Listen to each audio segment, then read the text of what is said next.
Depends on what type of water system you have. yeah. Ours is polymer. Yeah. And so, I don't really know the answer to the question whether it grows in there or not. Okay. You can pass. But that's Check. it's the sort of thing Check. environment, or is it people? My bias is that it probably people. So people who are infected are the source, probably more important source than the river, the lake, the ice. So people have the bug that's growing in their stomach. It's in high Check. One out. and it's viral. And so that's probably one of the major sources. Yes.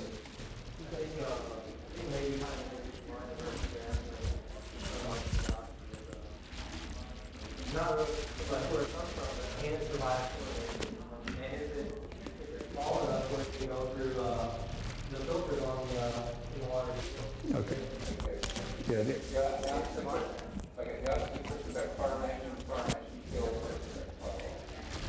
Just regular and whether it goes through quite a large bacteria, it's like cholera, it's the same size to be taken out.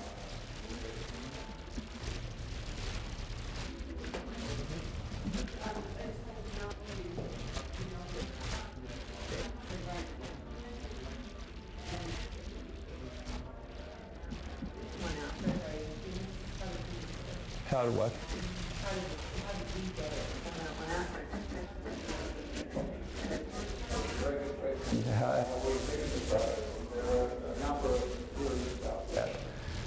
There are two theories about There are two theories about where Helicobacter came from in people, and one is that it's ancestral, that is that our ancestors had it years and years and years ago, and the other theory is that in Alaska, for example, maybe the people who were here, the Alaskan Native people who were here, did not have it, and it was brought in with the trappers and the seals and the whalers and things like that from Europe. And there are a number of studies which are actually going on right now to try and answer that question, because you can look at Helicobacter pylori. In theory, you can look at the DNA of pylori, and some people think that they can tell where it came from. It came from Europe, or it came from Spain, or wherever. So there are some studies that are actually looking at that. A good question. The first question was again? Oh, here.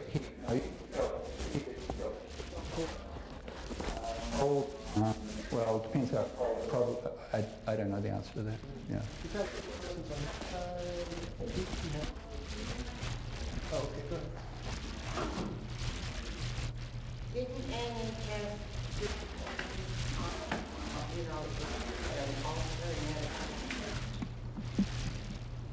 medicine or whatever, was that the one? That's a reinfection study, yeah. And that one, and that study has been finished, and we're in the process of doing the analysis and writing that up. And there are other parts of that study which folks may be familiar with, which it's the same study.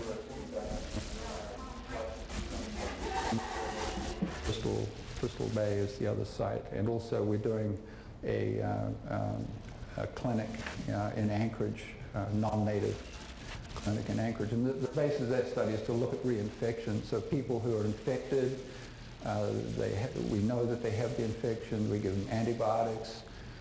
We look to see whether the antibiotics have worked. If it's worked, then we follow that person for 2 years, doing the breath test for 2 years, and to see if they become reinfected again. And what we're finding is, of course, in Anchorage, we're looking at like 14% reinfection rate, and it's probably related to the fact that there is we're using.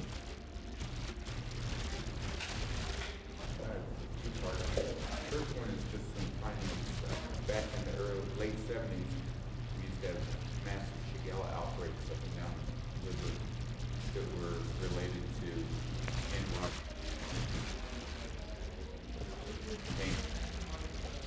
contamination and bacteria and transmission community to community of Shigella.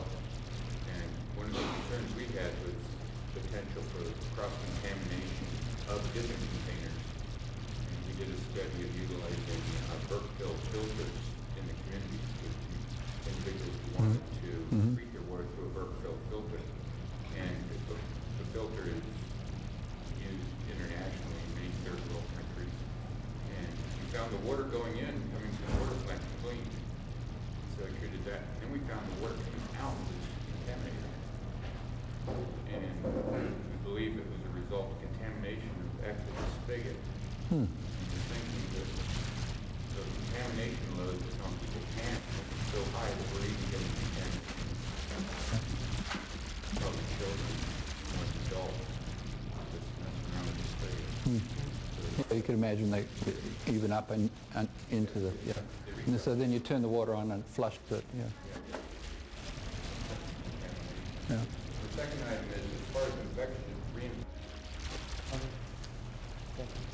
I'm gonna, Finish it? yeah. Oh, just a couple, just let me, it's okay, just, I just had a sort of a conclusion slide here, see if I can get it to go.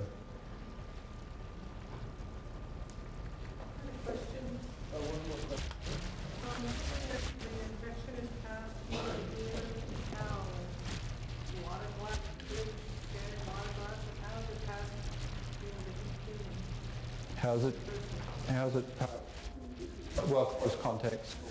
People think that they've cultured it from dental plaque, so maybe kissing does it, oral, that sort of thing. You know, on your hands, another way to do that.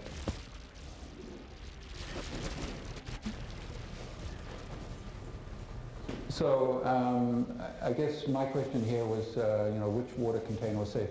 And we've talked about the water inside the house, where with the dipping containers, and everyone's really familiar with the problems with that. And then there's this other container, which we, you know, you pretty much addressed a similar type thing where you could use a container like that where you can't get your hands in, and maybe use a little bit of chlorine.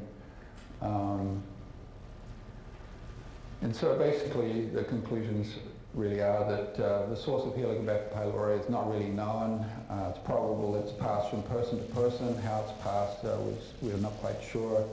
To prevent infection in general, when you don't know where it's coming from, it's always really good practice to use good hygiene, like hand washing, that sort of thing. Focus on drinking water that, from a source that's clean and safe. Store water inside, perhaps use a safe container. Yeah, thanks. Thank you so much. That was a great follow-up from the last morning. And you know, when we learned a lot about drinking water containers in the study of the package, we hear in the hospital, it's like parents who work with disease control, just like Dr. Parkinson. And they both work in the Arctic Investigation Program. Dr. Henderson is coming to us from originally Minnesota through the Mayo Clinic, where he did his medical degree, and then he's worked all around the country with CDC. So thanks a lot for being here. Here you go. And thanks everyone who's here. And I'm going to shift gears. We were talking about a germ that causes stomach infections, and now I'm going to talk about skin infections and boils. Because I don't know many people in the audience here, it would help me while I'm getting my slides ready if I could get a show of hands to understand a little bit more on your background. Are there any health aides or former health aides, physician assistants, physicians, or nurses in the audience? Raise your hand, okay? And if you're from a small village or rural Alaska, raise your hand. That would help me too. Okay, yeah, YK, that's great. Okay. Well, as Joe mentioned, I'm a medical doctor, and I work for the Centers for Disease Control. We have an office here in Anchorage. Dr. Parkinson and I both worked there. Oh, and that reminds me, Dr. Parkinson brought some handouts on Helicobacter pylori, so if you're interested in more information or about our program that CDC has in Alaska, there's some handouts up here. Our office is located on the Alaska Native Medical Center campus, or right behind the emergency room at ANMC Hospital. Today I'm going to talk about an outbreak of skin infections from this germ with a long name, methicillin-resistant Staph aureus, or MRSA. And in order to do that, I'm going to have to introduce a little bit on the bacteria MRSA. And so I'll spend the first few minutes talking to you about that so you have some of the ideas in your head about what I'm talking about. And then I'll talk about skin infection problems in the United States. There's an ongoing epidemic in the United States, and I'll tell you a little bit about that. And then tell you some work that we've done in Alaska to look at our ongoing epidemic of skin infections in Alaska. And then I'm going to talk a little bit about recommendations for treatment and prevention and try to get some of your ideas on skin infection problems in Alaska. So that's where we're going with all this. So here's the germ that we're going to talk about. This is a highly magnified view of it. These bacteria are kind of round, grape-shaped germs, and this is a bacteria that is very common in our environment and causes common problems. And the name of it, the Latin name of it, is Staphylococcus aureus. Could you hand me that? Very much. Thank you. But that's a lot of words to use, and so we just call it staph. You know, the first part of the pH, and we call it staph, the germ we're talking about. And this is a very common cause of infections, as you know. And if you look at it under a microscope, it forms these little purple-shaped dots, and one of the common problems it causes is skin infections and boils. And this is one of them. Raise your hand if you know what a boil is. A boil is an infection in the skin or soft tissue, usually causes swelling, redness, a bump, and sometimes pus will come from that. And the pus is made by the bacteria, and it seems to like that environment. So that's kind of the infection that we're talking about, and that's the germ we're talking about. Here's some other pictures of it. Here's a picture of it growing on a petri dish plate, and there's some other pictures of it there. So it's something we know a lot about, have a lot of experience with, and like many other bacteria, it's constantly changing in its environment and responding to what's going on around it. And what we're experiencing right now is a big shift and change in what's happening with staph infections in the U.S. Well, staph causes a lot of different diseases, and it causes everything from infection that causes no symptoms to very severe, life-threatening, and even fatal infections. The ones that we're most experienced with and are most common, though, are the skin infections. Boils, as you see here, this person's had many different boils caused by staph, and it's one of the common causes of impetigo. And if you're a parent and work around children, you may have seen this kind of surface skin infection. It's usually caused by one or two bacteria. Staph is one of those. This is another picture of a boil where the bacteria gets into a hair follicle. I think this is of somebody's knee or their hair on their leg. It may not show up very well in the back, but these are hair follicles, and the bacteria get into the hair and then start growing in there and makes kind of a pus pocket in there. Painful, red, and it's sore, and it's very uncomfortable. So how do people get staph infections? Well, unlike Helicobacter pylori that Dr. Parkinson was talking about, we know how staph infections are acquired by, and they're spread typically from person to person. Carried on hands will go from person to person by direct skin contact. It can also survive on surfaces. So if you touch a contaminated surface with your hand, then you can bring the staph bacteria to yourself. It can survive on wood. We know that it can survive on towels and clothing. It's especially found in bandages that people might use to cover up an infection. And it can be found in things like hot tubs or other environmental surfaces. Staph is a germ that loves the skin. It loves to hang out on the skin. And in fact, many of us in this room have staph bacteria on our skin right now. In fact, if we were to go around and take a Q-tip swab of your nose, I'm not going to do this, but if we were to do it, about half the people in this room would have staph bacteria growing right now in your nose. And you might be perfectly healthy and never have a problem associated with it. But it's a germ that has learned to live with humans and wait for its opportunity to cause problems. It's also found in the armpits of people and in their groin area, their bottom area. Those people that have those germs on their skin but are healthy are called carriers, or we call them colonized persons sometimes too. And when you know that carrying the germ on your skin poses some risk to be infected in the future, you know that for people who go into the hospital, do a nose culture of them as they're going into the hospital for any reason, and they get a staph infection, it's likely that their own staph caused the infection on them later in the hospitalization. Well, staph it's a bacteria killed by antibiotics, and antibiotics, as you know, are drugs that are used to kill bacteria. A term that's important to understand, some bacteria are resistant, and that means they're not killed by an antibiotic. The typical antibiotics we would use to kill bacteria no longer work. We call that a resistant bacteria. It's important to know that bacteria become resistant, not people. And I've heard people say to me sometimes, I'm resistant to antibiotics. And it's not that I or you could become resistant, it's that the germs in our body, or the germs that are causing the infection, would become resistant to antibiotics. And this is done by the germ because it wants to survive. And if you had a whole bunch of staph in your nose and I gave you an antibiotic right now and half of those were resistant to that antibiotic, those would be the ones that would survive. And so we select over time the more resistant germs and they become more popular. We have now a worldwide epidemic of resistant bacteria because mainly we've been treating with antibiotics. One form of resistant bacteria, staph bacteria, is MRSA. And it's an abbreviation of a long name, methicillin-resistant Staph aureus. The name's not really important, but this is the kind of staph that is resistant to penicillins and another class of antibiotics, cephalosporins.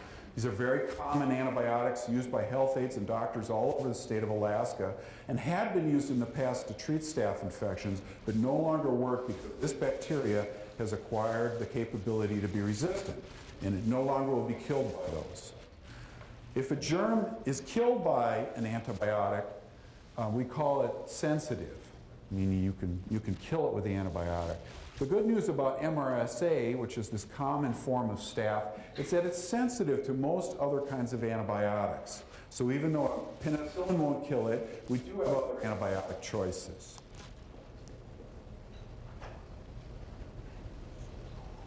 So a little bit, this is my last background slide before I start telling you about Alaska and skin infections, is a little bit about the treatment of skin infections. Many of you may have been through this or know this from experiences as a health provider with family members, but there's kind of a course of treatment we go through if somebody has a skin infection. Some of them are so mild that we can clean the area with soap and water or other kind of skin cleansers and kill the bacteria and get rid of it, and the person will be cured. Sometimes that involves also covering up the infection to prevent the spread of the germ from one person to another. And we encourage the person to wash their hands if they touch the sore on their skin. They don't get the bacteria on their hands to their family members. Sometimes, though, these skin infections get so bad that they need medical treatment. And some of the treatments that are available are things like putting a little cut in the skin to drain the pus out of it, or to put somebody on an antibiotic if they have a more severe infection. Or even for the very severe cases, if the blood becomes infected or some other part of the body becomes infected, a person might be put in the hospital. So there's sort of a course of treatment. Not every boil or skin infection is going to result in antibiotics, and not everyone needs to be treated with drainage. Some can be just treated with simple measures.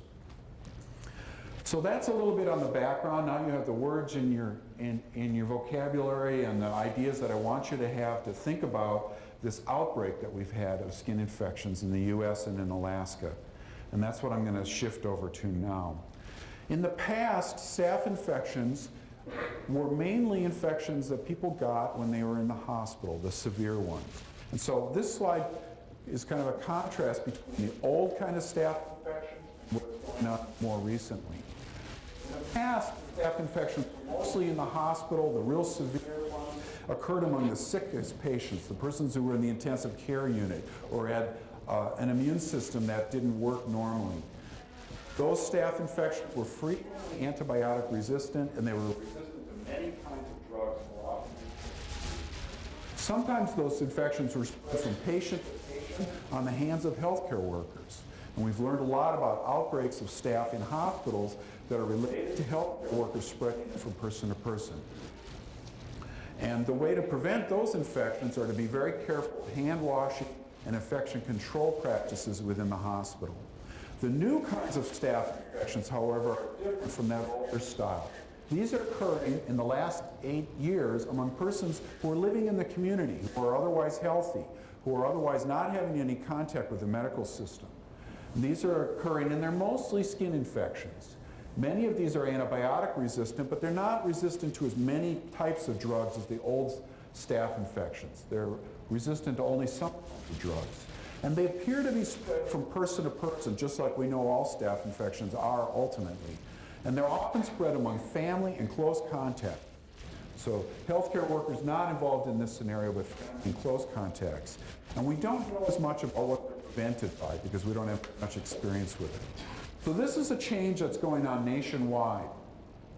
And in the last 5 years, there have been a number of very well-described outbreaks of skin infections in the United States. And an outbreak is just more cases of an infection than you would normally expect. So lots of people in a small group come down with staph infections. That would be an outbreak.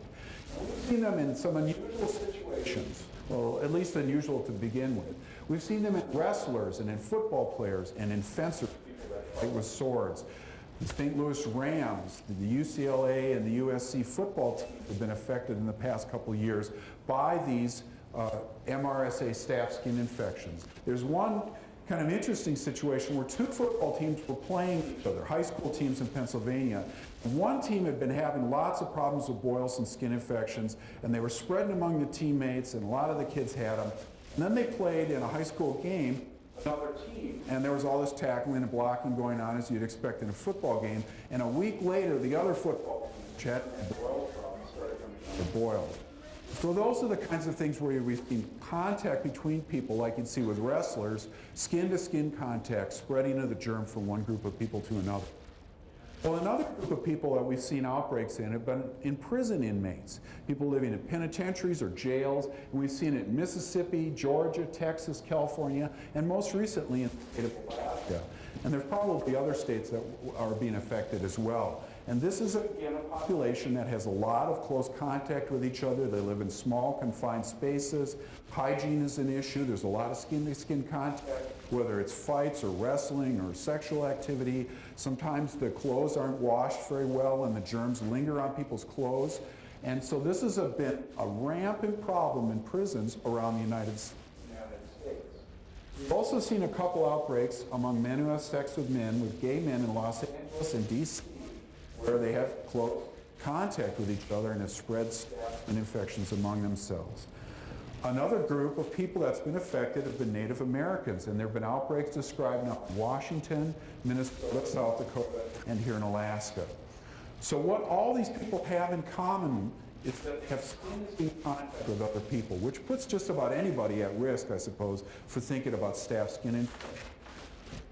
But what's different about these skin infections is that it's caused by this MRSA, which is drug resistant and seems to spread easily from person to person. So let's talk about Alaska. I want you to read this quote here.